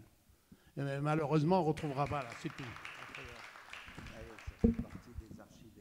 On voit aussi que vous avez mieux vieilli que Renaud. C'est gentil, c'est gentil. Oui, oui. On va couper au montage cette remarque perfide. Non, pour moi, c'est important ce qu'on a vu en ouverture avec la marche pour l'égalité contre le racisme. Parce que je crois que Mohamed, tout à l'heure, faisait référence à Postel-Vinet en disant que la République française avait raté une occasion de gérer, ou plutôt de régler les problèmes liés à l'immigration. Eh bien, le deuxième virage raté, c'est la marche pour l'égalité. Je veux dire qu'on n'est pas... D'ailleurs, j'ai fait, 1 an après la marche, j'ai été à Lyon faire une enquête sur le leader de la marche, la figure emblématique qui était Toumi Djaïdja, qui se retrouvait en prison au lendemain de cette marche. C'est-à-dire que, en plus, le plus beau symbole de cette main tendue vers la France qui était la sienne, eh ben, il se retrouvait en prison. Voilà, il a fallu là aussi qu'on casse ça. Et donc, pour moi, c'est une des plus belles émissions Mosaïque qu'on ait faites, c'est sur la marche, puisque nous, on l'a suivi dès le début, et on a fait une série de reportages avant de terminer à Montparnasse, sur la Grande Place, avec les 100 000 personnes annoncées. Voilà. Vous voulez poursuivre? Oui, un petit mot sur cette marche. C'est bien, c'est vraiment du bon boulot. Hein. J'ai le cœur qui saigne parce que Ammar, comme vous dites, en fait, c'est Majid Daboussi, le fondateur de Sans Frontières. L'histoire de cette marche, qui était la marche pour l'égalité, il en est à l'origine avec le père Christian Delorme. Il a fondé le journal Sans Frontières, et c'est eux qui ont eu cette initiative. Majid Daboussi, Abdelmalek Sayad, le sociologue, Adil Jazouli, un jeune sociologue qui est devenu grand, et Christian Delorme. Voilà. Et nous, dans l'émission Mosaïque, ce qu'on a fait, c'est un feuilleton. On a démarré avec eux et toute l'équipe, chacun était chargé de faire un reportage chaque semaine, jusqu'à l'arrivée de la gare Montparnasse, où Georgina Dufoy a failli mourir parce qu'ils ont mis une tour en fer, en mal fait, et elle a basculé. On a failli avoir un secrétaire d'État à l'immigration qui aurait eu l'accident. Ça aurait été, ouais. Et juste un mot pour tout résumer. Vous avez vu comment dire, comme moi, je pense que tout le monde a regardé ça, toute la France et même ailleurs, l'exploit de Mamadou avec le petit gamin pour l'immeuble. Hein, c'est bien, parce que ça devient, il y en a eu plein d'ailleurs, mais là c'est le dernier. Et cette image-là, il est devenu le héros positif de la France. Mosaïque avait comme mission, consciemment chez les uns, peut-être inconsciemment chez d'autres, de fabriquer le héros positif. Quand vous regardez l'histoire du cinéma américain, du premier film muet jusqu'à aujourd'hui, quel que soit le thème, quel que soit le sujet, il est fondé sur un thème, le héros positif. Dans Mosaïque, on a essayé de fabriquer le héros positif, mais à travers les petites gens. Voilà. Alors, on va revenir peut-être sur la question générationnelle, qui est à la fois évidemment très prégnante dans les extraits qu'on a vus, et en même temps qui est très contradictoire. On sent un rapport difficile avec les parents, ils ont trimé, on veut s'en émanciper, le jeune homme dit « je ne veux pas que mes sœurs… il utilise le mot précis d'ailleurs, il ne veut pas que ses sœurs soient élevées dans la tradition inculquée par le père. Et donc on sent quand même cette espèce de difficulté à trouver sa place, s'affirmer à la fois au regard de la société française, je dirais officielle, et en même temps s'affirmer par rapport à ses aînés. Et comment ont-ils pu trouver leur place, à se frayer un chemin? Cette histoire aux questions de deuxième génération est vraiment très importante dans l'histoire de l'immigration en France. Et d'ailleurs, on a arrêté de compter. Hein, troisième génération, quatrième génération. On ne sait plus où on est. C'est vraiment cette génération-là. Après, c'est aussi, on dit deuxième génération de l'immigration, il reste quand même des immigrés. Hein. Parce que moi, longtemps, enfin, étant immigré moi-même, je croyais que c'était moi, la deuxième génération d'immigrés. Et vous êtes né en France? Non, pas du tout. Pas du tout. Je suis une immigrée authentique. Et je pensais que c'était moi, la deuxième génération d'immigrés, parce que pour moi, c'est des immigrés qui arrivaient encore. En fait, pas du tout. On parlait des enfants d'immigrés, qui sont pour la plupart français ou nés. Mais qui ont une double nationalité officiellement. Qui ont une double nationalité encore. Oui. Peut-être que c'est ça qui pose souci dans le fait. C'est aussi particulier parce que si les enfants sont nés de deux parents étrangers, ils n'ont accès à la nationalité qu'à leurs 18 ans, enfin, à condition d'en faire la demande. Hein. Donc, ils sont automatiquement français dès lors qu'ils le demandent, mais peuvent conserver la double nationalité. Oui, absolument. Et là encore, on est toujours dans la suspicion, parce qu'on entend est-ce que tu te sens plus algérienne ou française, est-ce que tu es plus… Voilà. Donc cette injonction toujours à choisir, et attention, il y a une bonne et une mauvaise réponse, parce que c'est la suspicion derrière de la trahison qui est en filigrane. En même temps, dans l'affaire de la double peine, excusez-moi, dans l'affaire de la double peine, il est renvoyé chez lui, mais chez lui c'est chez nous, exactement. Enfin, c'est ici. Oui. Et c'est un pays dont il dit que pendant 25 ans il n'y a jamais été ou quasiment pas, et qu'il n'y connaît rien. Exactement, ça c'est le problème de ce discours de différenciation, c'est-à-dire tu es différent, c'est ta culture, on commence par ta culture, on commence par tel pays et ton pays, et on finit par rentrer chez toi. Hein, c'est un schéma qu'on peut encore observer aujourd'hui. Hein, c'est pour ça qu'on ne parle plus vraiment de différenciation de culture aujourd'hui comme à l'époque, et ça, la double peine, c'est quand même très violent, hein, parce que non seulement il y avait une peine de prison effectuée en France, et on est ensuite renvoyé. La double peine a été abolie depuis. Hein. Oui, tout à fait. Par Sarkozy, je crois d'ailleurs. Ah, ça, je n'ai plus le souvenir. Par Sarkozy, oui. Sarkozy. Oui. C'était déjà d'ailleurs incluant les possibilités d'expulsion, c'était sous Giscard d'Estaing avec la loi Bonnet. Il a été après aboli avec l'arrivée de Mitterrand, mais à la cohabitation, il y a quand même quelques éléments qui ont été rétablis, de la loi Pierrefitte aussi. Enfin, c'était assez. C'est une histoire de allez, on met un pas devant, un de derrière. Et ce qui était aussi frappant dans ces extraits, c'est justement la situation dans laquelle cette deuxième génération se trouve, c'est-à-dire est-ce qu'on est obligé de renier sa famille pour pouvoir, entre guillemets, s'intégrer et se dire français, ou est-ce que plutôt on serait, entre guillemets, pareil, traditionnaliste et quotidien. Alors on se rend compte quand même, moi j'ai en tête les travaux de Saïma Marie qui a plutôt travaillé sur ce lien intergénérationnel justement dans l'immigration, qui est assez fort, qui est basé sur des contrats tacites, mais qui reste quand même, ce que je vois moi dans le visionnage des archives de Mosaïque, ce sont des enfants ou des jeunes qui ne renient pas leur famille, qui ne veulent pas couper les ponts avec leur famille, mais qui absolument rejettent le schéma de l'immigration, qui elles et ils ne veulent pas être les nouveaux immigrés, les nouvelles immigrés. Ça, mais ils rejettent le schéma, mais ils ne rejettent pas leurs parents, ils ne rejettent pas leur famille. Et alors, il faut savoir que leurs parents, là, on a vu la mère de famille, c'est assez exceptionnel. Je pense qu'elle aussi fait partie de la deuxième génération, parce que de ce que j'ai vu, moi, des femmes immigrées, de femmes de travailleurs immigrés, c'est plutôt une énorme charge de l'éducation des enfants, et surtout l'éducation des filles. Parce qu'il faut savoir que quand on parle d'immigrés, on ne parle pas seulement d'intégration dans la société d'accueil de l'immigration, mais on parle aussi d'intégration dans la société quittée et dans la famille laissée derrière. Et l'éducation des filles est souvent le ticket pour revenir.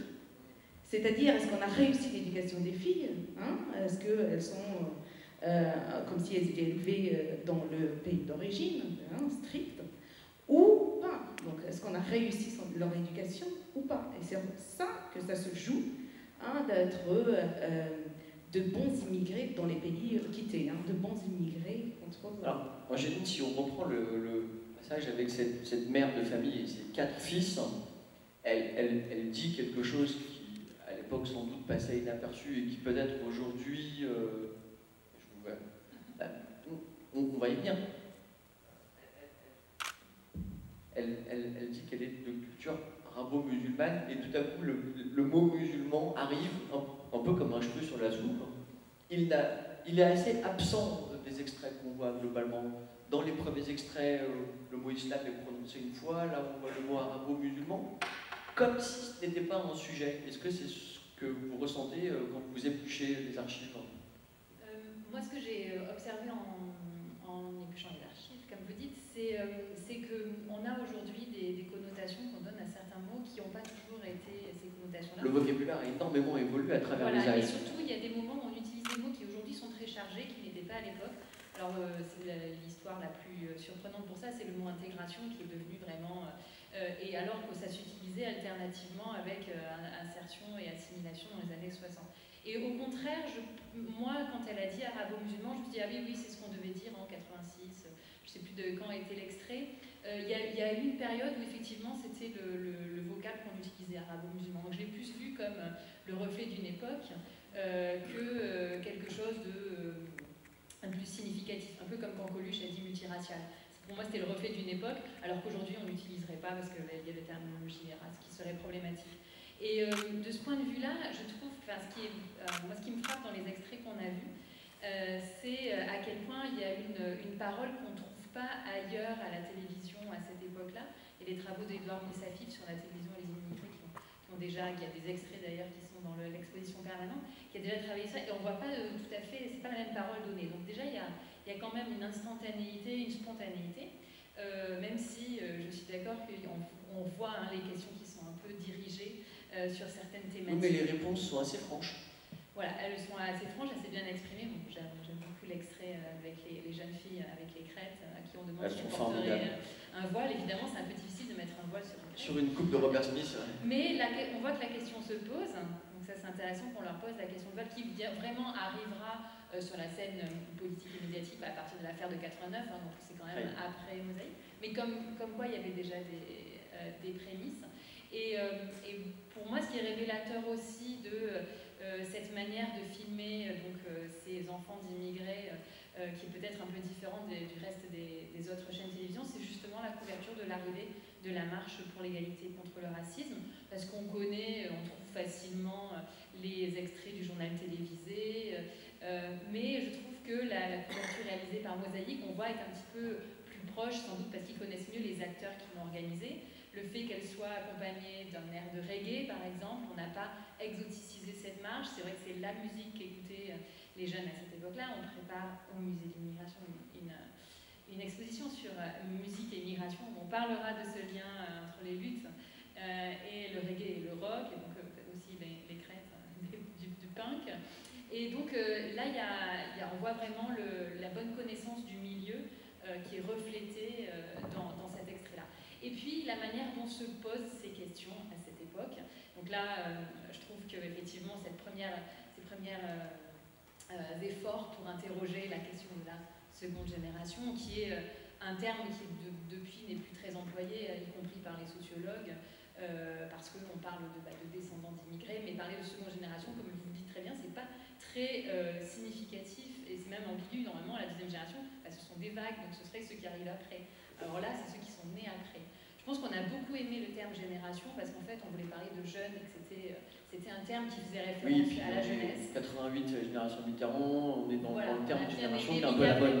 Il y a une ambiguïté aussi, parce qu'effectivement, les immigrés de seconde, troisième génération, c'est les immigrés dans l'ascendance migratoire. Et puis, quand on parle de génération 68, de génération 80, ce sont des personnes par rapport à une période historique. C'est pas la même définition. Et là, on a un peu la conflation des deux. Et vous avez vu la manière dont il les interroge sur ça. C'est vraiment, on se pose vraiment des questions sur la dualité. On se pose beaucoup moins ces questions en termes de dualité aujourd'hui, mais on sent que vraiment, on n'arrive pas à comprendre comment ils font en fait. Il a fallu beaucoup de travaux pour dépasser. Et sur la question des loyautés, il ne faut quand même pas oublier qu'à l'époque, il y a encore le service militaire qui pose une vraie question pour, en particulier, les enfants de parents nés en Algérie qui sont automatiquement français en arrivant à l'âge de 18 ans, qui sont censés faire le service en France et en Algérie. Et donc, il y a énormément de pourparlers pour décider à ce qu'ils puissent choisir sans avoir à choisir une nationalité. Et ça, c'est une question qui occupe les services diplomatiques de la France en lien avec l'Algérie et qui anime d'ailleurs, qui est sous-jacente à la marche pour l'égalité contre le racisme. Donc on oublie un petit peu parce qu'aujourd'hui la question ne se pose plus. Mais ça a été une question, c'est aussi bassement pragmatique. De quel côté vont-ils faire leur service militaire? Aujourd'hui, on nous pose la question aux footballeurs de savoir quel pays ils vont choisir. C'est une question qui est souvent très cruciale. Jusqu'à présent. Moi, je voudrais rendre hommage à une personne, Saliha Amara, qu'on voit dans un des extraits, qui a été à l'origine de la création de ce qui s'est appelé l'ANGI, l'association de la nouvelle génération immigrée, dont elle s'explique ici, et qui a été une personne extrêmement active et représentative de ce qu'a été cette deuxième génération à cette époque-là. C'est-à-dire qu'elle a commencé par créer une troupe de théâtre, la Gaïna, avec les jeunes filles qui étaient autour d'elle, et elles abordaient dans leur création toutes les problématiques de conflit à l'intérieur de la structure familiale. C'est-à-dire que d'emblée, cette fille a touché là où ça faisait mal. Elle a par exemple mis en place avec son association un relais pour les fugueuses. Parce qu'il faut se rappeler qu'à l'époque, il y avait encore, dans les familles maghrébines notamment, les mariages forcés. Donc les filles fuyaient le foyer familial et elle avait fait un refuge pour ces jeunes filles qu'elle abordait. D'ailleurs, je crois qu'on a fait des reportages là-dessus. Donc voilà, je voulais dire ça aussi parce que le reste, cette deuxième génération, je pense qu'il ne faut pas tirer des généralités ou avoir un regard univoque. Les situations étaient extrêmement différentes. Il y a autant de conceptions que d'individus dans les expressions. Comme je viens de le dire, il y avait donc ces situations où il y avait opposition, modernité, tradition, Et puis il y avait au contraire, parce qu'à l'époque, oui, on n'entend pas arabo-musulman, mais à l'époque, déjà, dans les cités, il y avait ce qu'on appelle les piétistes. Les piétistes faisaient déjà un travail de fond qui sera le terreau sur lequel l'islamisme va prospérer. Et ça, on l'a oublié. Et à l'époque, je pense que Mosaïque, à sa manière, jouait un rôle de contre-feu et que sa disparition a été préjudiciable à ce qui s'est passé pour les générations, les jeunes générations, qui ensuite n'avaient plus de référents. De sortie par le haut, en fait. Mais voilà, c'est ce que je disais sur l'affaire du voile qui interviendra 2 ans plus tard. Voilà. Et n'entendant plus d'autres paroles, ont entendu cette parole-là, celle de la montée du religieux. Là. Mohamed, on a pris évidemment, comme vous pouvez l'imaginer, un petit peu de retard, donc on va passer à la 3e série dans 2 minutes. J'ai une dernière question pour vous sur cet aspect-là des choses. Est-ce que vous aviez conscience, justement, sur l'affaire du vocabulaire, de l'évolution du vocabulaire? Alors vous qui êtes des chercheuses, vous avez une vision sans doute plus précise que la mienne, mais on entend par exemple beaucoup le mot arabe, on n'entend plus aujourd'hui le mot arabe, peut-être éventuellement pour distinguer des Saoudiens du reste de la péninsule. Arabe, arabo-musulman, 2e génération, maghrébin, tout ça était un vocabulaire qui Rebeu est venu un peu après les beurs, la marche des beurs. Vous aviez, vous, pardon de vous la poser comme ça, cette question, mais une grille, une nomenclature de vocabulaire à utiliser, à ne pas utiliser? Non, je crois pas. En tous les cas, j'y ai pas réfléchi. Non, ce programme était le reflet d'une certaine réalité d'une part, et deuxièmement, il y avait des sujets qui étaient abordés d'avant-garde. Mouloud vient de parler de Saleha Amara. Je voudrais aussi évoquer Ali Hakika, qui est un cinéaste, qui est ici aussi dans la salle, qui a fait un des premiers documentaires sur les femmes, dont on a passé largement des extraits. C'est-à-dire que tous les sujets étaient abordés, il y avait moins de tabous qu'aujourd'hui, ça j'en suis convaincu. Et pour revenir, je vais me répéter avec Mouloud, ça a été un crève-cœur pour moi. J'ai milité, je me suis fait beaucoup de, je ne sais pas si c'est des ennemis, mais des adversaires, parce que je ne mâche pas mes mots, mais la disparition de ce programme fait partie des erreurs politiques, pour ne pas dire des crimes, et de ce que l'on vit aujourd'hui. Ce type de programme aurait été resté à l'antenne, serait resté à l'antenne. La moitié des dérives auxquelles on assiste dans les banlieues de l'islamisme n'aurait pas existé. Parce que, je ne sais pas si c'est lui qui l'a dit, mais on fait référence, il paraît que c'est Lénine qui aurait dit cette fameuse phrase, et elle est juste. L'homme ne vit pas que de pain.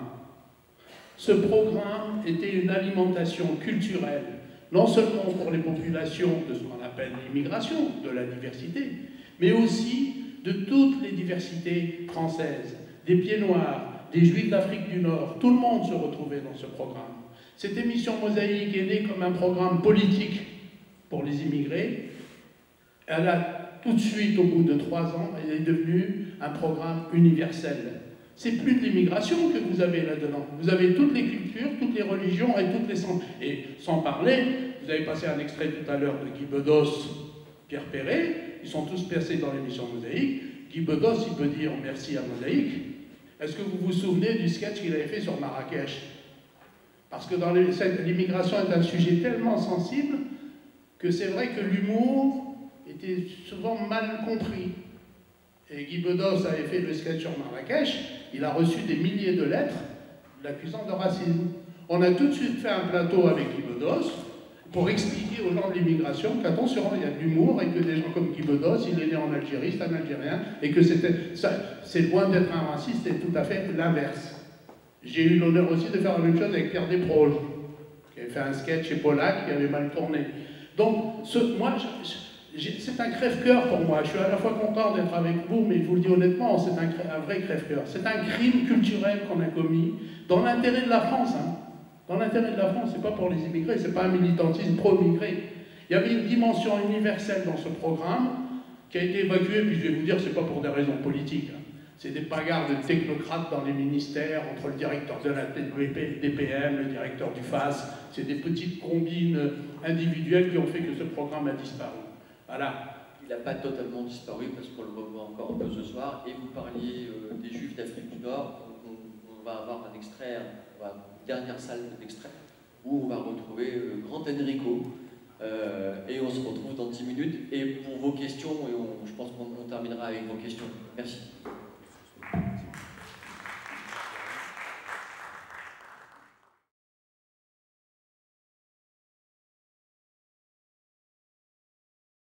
On remarque que tranquillement, vous tutoyez Roger Hanin sur le plateau comme deux vieux copains. Absolument. Comment dirais-je, la proximité avec lui était toujours très, très facile.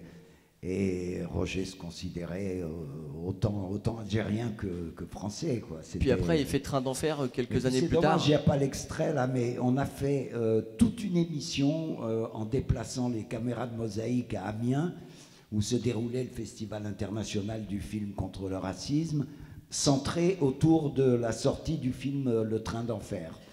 Et là, il y avait aussi encore, bien sûr, tout un débat avec Roger Hanin. Je voudrais rebondir sur une chose, c'est très bien d'avoir monté des extraits de la musique et de l'aspect artistique de l'émission, parce que ça a été un vecteur aussi très important pour dynamiser la vie artistique et culturelle dans les quartiers. Je ne compte pas les groupes, les formations, les chanteurs, les vocations qui sont nées dans les quartiers grâce à Mosaïque. D'ailleurs, on a eu la période où régulièrement, une fois par mois, on descendait nos caméras en province, en région, et là, c'était systématiquement, non seulement on présentait la région à travers des reportages, mais en plus, nous mettions à l'antenne des groupes locaux. Donc, on leur donnait aussi une promotion. C'est comme ça que Carte de séjour s'est révélé. Voilà. Tu vas ajouter? Bon, en fait, on a pris énormément de retard, donc je vais vous laisser la parole à chacun avant de vous donner la parole, parce que j'ai quand même une question à chacun à vous poser, malgré tout. Allez-y, Mohamed. J'essaie d'être très court, il y aurait tellement à dire. Là, c'est des extraits, hein, mais on pourrait rajouter Karim Kassel, hein, qui a disparu. C'était magnifique, ce qu'il faisait. Petite précision, sur les émissions en région, on faisait des émissions en région une fois tous les 2 mois à peu près. Mosaïque a été le seul programme sur les 3 chaînes et la seule émission où on passait les groupes folkloriques régionaux dans les langues des régions. C'est-à-dire que les chants bretons sont apparus en premier sur les 3 chaînes de télé à Mosaïque. C'était quoi, un petit coup de démago? Les Corses, à chaque fois qu'on allait dans une région, il y avait un groupe folklorique de la région.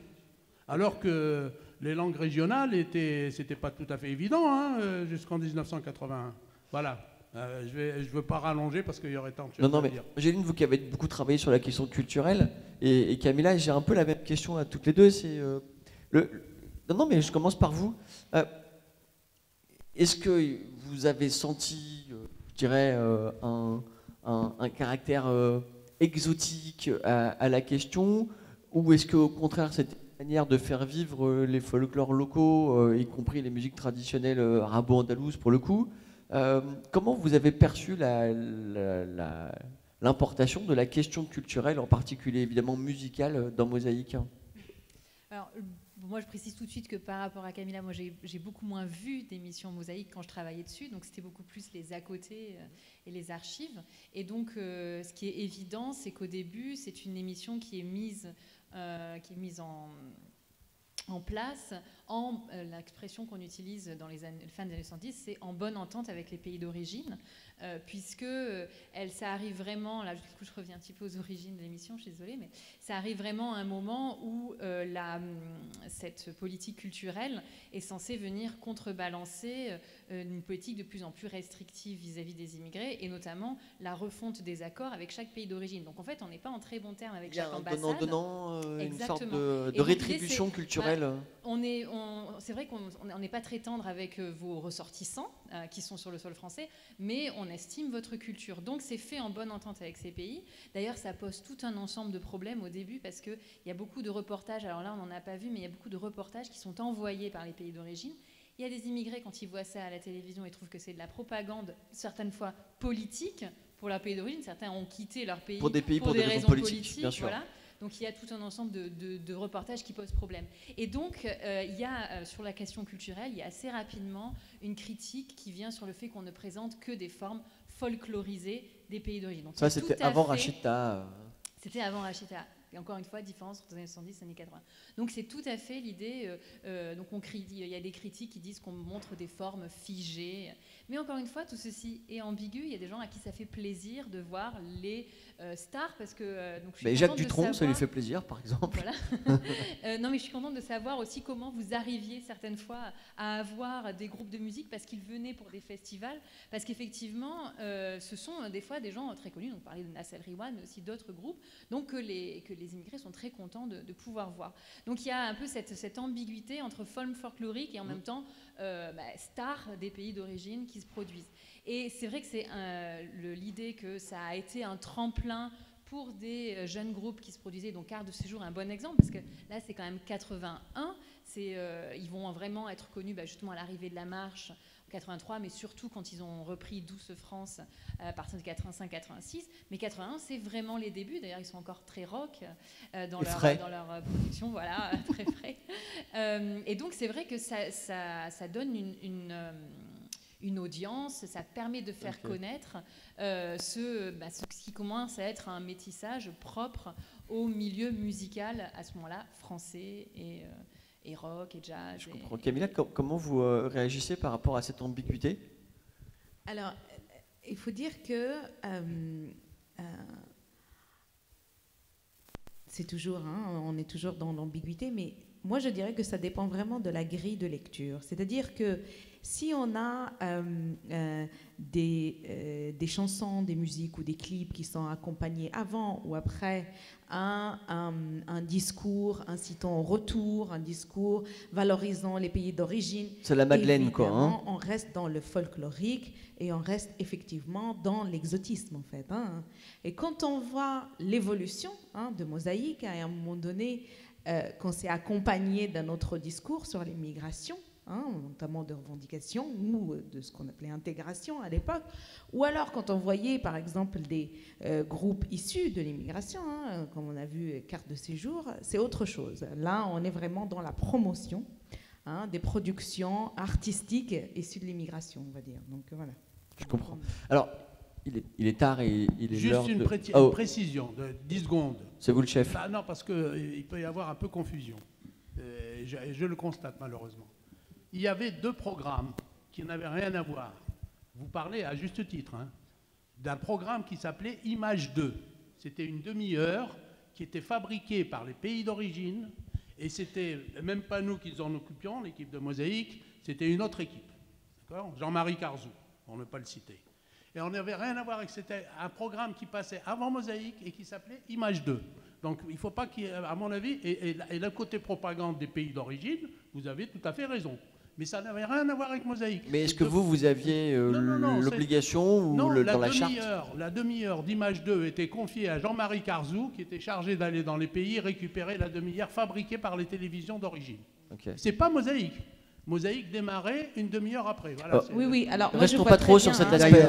D'ailleurs, j'ajoute quelque chose. Lorsque Mosaïque s'est arrêté en 87, nous étions justement dans une relecture de ses relations avec les pays d'origine sur le plan audiovisuel. C'est-à-dire que justement, on avait déjà quelques années avant supprimé Image 2, on avait nous récupéré la demi-heure, on faisait des émissions de 2 heures, et nous avions commencé à faire Mosaïque dans les pays d'origine. C'est-à-dire que c'était nous, et avec notre regard et avec notre approche, qui nous déplacions dans les pays. On a été en Algérie, on a été en Turquie, on a fait plusieurs émissions. Et à la rentrée, si l'émission avait continué, ça aurait été systématisé à partir de septembre 87. Voilà. Alors la parole est à vous, messieurs, dames. On a été un peu long. Je ne vois pas bien parce qu'on est un peu aveuglé, mais il y a un micro qui va circuler. On se donne une dizaine de minutes et ensuite, il y a un petit cocktail qui est prévu, donc restez. Hein. Alors, oh pardon, c'est très fort. Avant le cocktail, là, donc, puisque Mohamed m'a cité comme un des premiers réalisateurs de Mosaïque, et je l'en remercie, moi aussi, j'ai beaucoup de nostalgie de voir que 30 ans, 40 ans après, on en parle encore, que d'autres personnes que je rencontre aujourd'hui qui me disent « Ah, quand j'étais jeune, je regardais Mosaïque ». C'est d'ailleurs l'émission que j'ai préférée, moi, dans ma carrière de 40 ans à la télévision. Pourquoi ? Parce que j'avais fait 10 ans de réalisation à l'étranger, en Afrique et au Moyen-Orient. Et lorsque je suis rentré en France, je me suis rendu compte de l'ignorance des Français sur ce qui se passait à l'étranger. Alors, quand j'ai pu travailler à Mosaïque, bien sûr, j'en étais ravi. Et là, on n'était pas très nombreux, les Français. Mais je me sentais bien. Je me sentais bien, justement, là. Et Mohamed a parlé tout à l'heure de la censure, du combat permanent qu'il fallait mener. Ça a été dès le début de Mosaïque. Moi, j'ai fait le premier reportage avec Stéphane Hessel dans un foyer de Maliens. Et il y avait à peu près 30 minutes de reportage. Il en est resté 10 secondes dans le générique. Ensuite, au cours des différents reportages qui m'ont été confiés, j'ai eu l'occasion de faire un reportage sur les clandestins de l'île Maurice, parce qu'on écartait, on allait sur d'autres immigrations. Et là, problème, j'avais interviewé un poète qui s'appelle Edgar Monique, qui avait protesté dans le journal Le Monde sur le contrôle au faciès qui commençait en France et qui continue aujourd'hui, alors de plus belle. Et Edgar Monique, donc, était vice-président des amitiés franco-mauriciennes. Manque de chance, le président était Raymond Barre. Donc, immédiatement, il y a fallu couper dans le reportage. Et naturellement, on s'est battu. Et on l'a repassé la semaine d'après, puisque je me suis débrouillé pour dire à Edgar Monique, qui avait ses entrées au journal Le Monde, de refaire un article de protestation comme quoi on avait coupé son intervention. Et à ce moment-là, bien sûr, Mosaïque a été obligé de le remettre. Bon, tout ça... Pardon ? Vous n'avez pas été viré pour ça ? Ah, mais on n'était jamais viré. Nous, on se battait pour ne pas être viré. On avait du courage. On se défendait. En ce qui concerne les sujets, il y a eu, on a cité aussi tout à l'heure Toufik Farès. Je tiens aussi à citer Emmanuel Madera, avec qui on a aussi démarré l'émission Mosaïque. Ce qui, je regrette beaucoup, mais ça ne m'étonne pas, c'est que l'INA n'ait malheureusement pas tous les documents de Mosaïque, puisqu'il y en a certains qui ont été perdus, certains qui ont été égarés, volontairement peut-être mis de côté, et qu'on ne voit pas toujours aussi les premières années de Mosaïque, notamment dans ces reportages. Autre chose, je dois dire aussi que ce qui était très important pour nous, c'était non seulement de donner la parole aux immigrés, mais aussi de rapprocher les communautés entre elles. Comme tout régime colonial, la France essayait de séparer ces communautés. Et on m'avait confié, parce que personne ne voulait le prendre, un jeu pour les enfants. Il s'agissait qu'un enfant algérien gagne un voyage pour aller en Yougoslavie, que le Yougoslave aille en Turquie et que le Turc aille en Espagne. Donc c'était ça aussi l'intérêt de Mosaïque, c'est-à-dire rapprocher les communautés qui s'ignoraient et qui parfois se jalousaient. Très bien, merci Bernard. Je voulais juste rajouter une chose, parce qu'effectivement... On est très pressé, je suis désolé. 30 secondes, 10 secondes même. La mosaïque, effectivement, c'est des morceaux, c'est le puzzle, mais c'est aussi l'harmonie. Voilà. Une autre question dans la salle, madame ?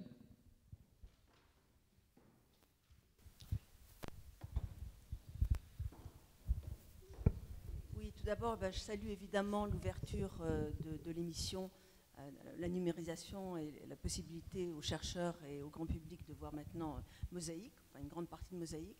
Moi, je voulais dire qu'en tant qu'observatrice, moi je ne suis pas chercheuse, mais je suis journaliste et productrice, et j'ai pas mal observé la façon dont on a parlé de l'immigration dans les télévisions en Europe. Et donc, pour rebondir sur ce que dit Mouloud, en fait, il y avait un certain nombre d'émissions un petit peu similaires à Mosaïque, en fonction évidemment des politiques d'immigration de chaque pays, en Allemagne, en Grande-Bretagne, en Belgique et dans les pays d'émigration, comme l'Espagne et l'Italie notamment. Et en fait, toutes ces émissions étaient, elles, produites par les chaînes de télévision et financées donc par les chaînes de télévision. Et en fait, Mosaïque et les émissions qui ont suivi ont été les seules, jusqu'à ce que Sagacité apparaisse, moi j'ai travaillé avec Sagacité, qui a été une émission de la direction des programmes, enfin qui était une émission un petit peu différente déjà. Donc voilà, déjà ce que je voulais dire. Devant et excusez-moi, simplement aussi ce que je veux dire, c'est qu'aujourd'hui on peut regretter, évidemment, il y a beaucoup plus aujourd'hui de documentaires, de fiction qui traitent de l'immigration. Hein.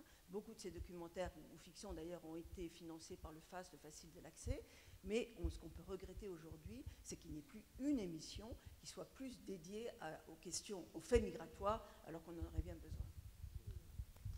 Madame, ce que je vous propose en termes de méthode, on prend encore une ou deux interventions, ensuite vous faites un petit mot de la fin et on boit un coup.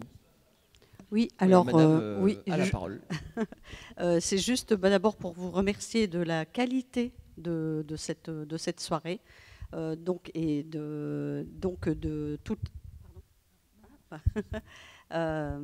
ces archives. Et moi, j'aurais juste une proposition, parce que franchement, j'ai trouvé ça très, très intéressant. Et poursuivre cette aventure-là que vous venez de démarrer ce soir, une nouvelle aventure, et en proposant ça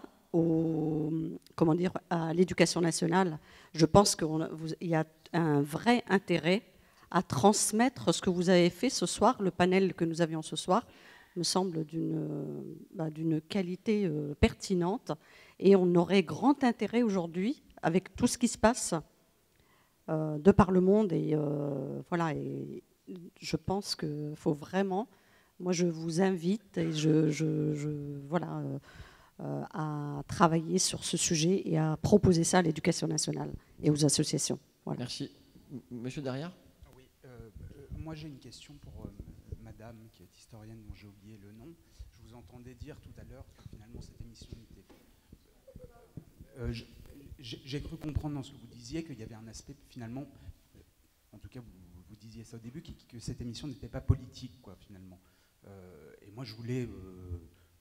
que vous précisiez votre pensée à ce niveau-là, parce que moi, c'est vrai que j'ai l'impression, avec les extraits qu'on a vus, en montrant finalement ces minorités de partout, que c'est éminemment politique que de montrer des gens qui sont inconnus, où on ne connaît pas la culture, quoi. Et j'ai une autre question aussi, pour madame dont j'ai aussi oublié le nom, désolé. Vous allez vous représenter où vous disiez, à un moment, il y a une question... pose des questions à des enfants sur leurs origines, et vous disiez que le doute se crée à ce moment-là. Et moi, quelle est pour vous votre échelle de hiérarchie par rapport à ces questions-là, ou le fait que, comme le disait la dame dans l'émission, ils aient retrouvé une de leurs amies dans la Seine, par exemple. Je ne sais pas si c'est clair comme c'est assez clair. Alors, la méthode, maintenant, parce qu'on me fait des grands signes, j'ai pas d'oreillette, mais honnêtement, c'est comme si j'en avais une. Je vous propose, donc Camilla va répondre, ensuite Angéline, et puis ensuite le mot de la fin pour chacun de vous, 1 minute chacun, et on s'arrête. En fait, quand je disais qu'en filigrane, il y a le doute, c'est quand on pose la question, préférez-vous ou voulez-vous, ou vous sentez-vous plus algérien ou français, hein? Ça peut s'appliquer à toute autre nationalité. C'est là où le doute, en fait. C'est une injonction au choix. Hein? C'est de dire qu'il y a une impossibilité d'être les deux à la fois. Et c'est qu'au final, il faut choisir son service militaire, il faut choisir son équipe de foot. Il y a un choix à faire. Et c'est là, pour moi, où on insinue déjà à l'enfant issu de l'immigration qu'il peut être dangereux. Hein? Je renvoie à Kristeva qui disait que tout étranger est un matricide potentiel. Donc un matricide dans le sens où il peut faire voler en éclats la culture de la société d'accueil et la culture d'origine. Hein? Donc c'est un peu ça où les questions qui sont posées aux enfants et m'inquiètent. Et pour peut-être le mot de la fin, c'est ça, oui, avant de passer la parole. Alors, je pense que le point très fort de Mosaïque, malgré tous les défauts que je peux en trouver, et j'en ai trouvé plein, hein, mais je pense que vraiment ce qu'on ne peut pas enlever à Mosaïque, c'est une émission faite par, entre autres, et avec des immigrés. Et je pense que c'est là où toute la vision, en fait, peut-être, même s'il y avait des injonctions de l'État hein, et même s'il y avait un certain discours sur l'immigration de l'époque, dans les années 70-80, je pense que le fait qu'elle soit faite avec des immigrés, ça change la donne. Et que là, on a une parole qui est saisie. Donc voilà, c'est juste... Merci. Alors, je rappelle que vous l'appelez Camilla Buchmal. Et je donne la parole à Angéline Escafré-Dublet. Merci beaucoup. Désolé de vous avoir appelé par vos prénoms pendant toute cette séquence, mais c'était plus convivial. Merci. Donc pour répondre à la question sur la politique précise qui m'a été posée, alors effectivement, ça vaut la peine de la préciser parce que je ne voulais pas dire que cette émission n'était pas politique.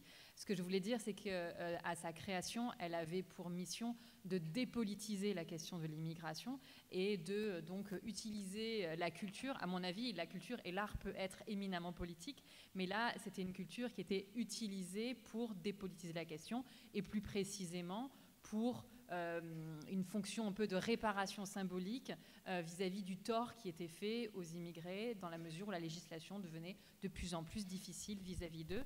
Et donc, on utilisait la musique et des images de leur pays pour réparer cela. Mais évidemment, le fonctionnement même de Mosaïque, le fait que c'était donc financé par l'État, et tout ce dont on a parlé ce soir montre justement, et c'est pour ça que moi je m'en suis servi comme objet dans mes recherches, que tout ce qui se passait là était éminemment politique et représentatif de cette lecture progressive de l'immigration comme problématique, parce qu'au départ l'immigration c'est pas quelque chose qui devrait être vu comme problématique, mais ça le devient à travers les années. Et pour faire lien avec ce que venait d'expliquer, c'est qu'effectivement, je pense évidemment que dès lors qu'on pose la question, c'est qu'il y a un problème. Sinon, on ne poserait pas la question. Et pour avoir fait des enquêtes sur ces questions aussi de double appartenance, j'avais trouvé ça tout à fait pertinent de le voir comme ça. Donc j'espère que c'est plus clair. Je pense effectivement que c'est très politique. Simplement, dans les intentions, on voulait dépolitiser. Et peut-être le mot de la fin sur cette rencontre, c'est vraiment l'idée que je reviendrai sur ce que moi j'ai dit au départ, que quand je me suis intéressée à cette question, je n'ai pas pu voir Mosaïque et j'ai donc été obligée de travailler autour de la production de Mosaïque. Et ce que je vois ce soir, parce qu'on a évoqué par les extraits qu'on a vus, c'est la richesse d'analyse qui pourra être produite, pas que d'analyse d'ailleurs, peut-être de réalisation de documentaires, comme Madame disait qu'elle trouvait que la manière dont on avait parlé de l'émission était intéressante. Et je pense que ça peut devenir de nouveaux objets qui vont nous faire comprendre aussi toute la genèse de ce phénomène pour mieux comprendre. Parce qu'on dit aujourd'hui beaucoup, oui, l'immigration c'est une question brûlante, oui, mais il y a aussi une genèse de la manière dont ces problèmes et toutes ces questions ont été posées, et on les comprendra mieux en visionnant ce type d'image. Voilà. Mouloud, le mot de la fin? Oui, le mot de la fin. Moi, je voudrais insister sur... De la fin provisoire. De la fin provisoire. De la fin provisoire, ok. Moi, je voudrais insister sur un point, c'est les erreurs des pouvoirs politiques. Les erreurs des pouvoirs politiques, et c'est Claire Frachon qui le disait aussi tout à l'heure, l'erreur de ne pas avoir inscrit cette émission dans le cahier des charges des services publics et qu'elle soit reprise par une chaîne de télévision. Ça, c'est le premier point. Malheureusement, on a été victime des luttes d'appareils entre différents services et l'émission a été sacrifiée sur cet autel. Deuxième erreur politique, et je le revoyais à travers les extraits, c'est comment a-t-on échoué dans la politique de l'intégration en ne donnant pas la possibilité aux mères de famille et aux enfants qui sont arrivés dans le cadre de la première migration à être intégrés dans la société française. Parce que si ces mères, si ces sœurs parlaient français, ces mères, ces grands-mères ne parlaient pas français, c'était le début de la catastrophe.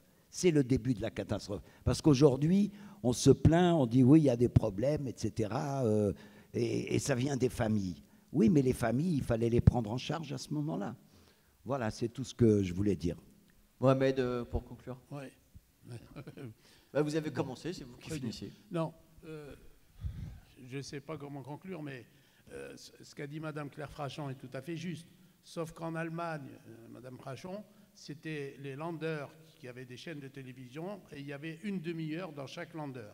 Il n'y avait pas une émission, j'allais dire, nationale au niveau allemand. C'était les demi-heures qui se faisaient tous les dimanches. On a fait des échanges de programmes avec eux d'ailleurs. Hein. On a fait des échanges de programmes avec ça. Pour la question de, comment dire, politique ou pas politique, à l'intérieur des programmes, là-dessus, et très sincèrement, même ce que vous dites est juste, la sensibilité, elle est là. Mais je veux quand même rendre hommage, je l'ai déjà fait, à tous les Français, entre guillemets, de souche blanc, je ne sais pas comment définir, qui ont travaillé, comme Bernard Bessa dans cette émission, qui s'est fait censurer dans ses premiers reportages. Tout en étant, c'est-à-dire que les Français dits de souche qui ont travaillé dans cette émission, parce que ça a changé plusieurs fois, c'était aussi des gens qui étaient pleins d'empathie, qui avaient vécu en Afrique, comme Bernard Bessa. Même, j'ai vu un petit reportage de, comment il s'appelle, non, comme, qui est Raciné des ailes, j'ai oublié son nom. Carolis. Non, bon, Jean-Luc Oravona, merci. Il avait vécu en Afrique. Raymond Armentier, premier producteur de cette émission, était directeur du théâtre au Sénégal. Donc, il y avait quand même un peu, il y avait de tous ces fraternité oui, qui s'est créée. La sensibilité qu'on a peut-être apportée vis-à-vis par rapport à nos origines, c'est peut-être une meilleure connaissance du terrain. Mais l'empathie, même des Français qui ont collaboré à cette émission, était la même que la nôtre. Ça, il faut le dire, quoi. C'est l'honnêteté de l'histoire. Maintenant, mosaïque ou pas, tout a été dit et écrit bien avant nous. Moi, ma référence, c'est le poème de Jacques Prévert, Étrange des étrangers. Dans ce poème, tout est là. Il a fait mosaïque avant nous dans son poème. C'est dommage que les gouvernements politiques de ce pays ne sont jamais... La France est un grand pays, mais dirigé très sincèrement souvent par des médiocres. Oui, non, mais c'est la vérité. Merci. Bon, parfois on ne choisit pas le mot de la fin, ce sera le mot médiocre. Et vraiment, je vous remercie d'applaudir encore nos 4 intervenants. Sincèrement, on aurait pu discuter encore pendant des heures. Et parfois, on le dit de manière un peu factice, mais là, c'est vrai. Merci au musée de l'immigration de nous avoir accueillis. Merci à Lina pour ce merveilleux travail. Merci à tous et à bientôt. Et merci à eux et bravo. Et on se retrouve tout de suite autour d'un petit verre. Merci à tous.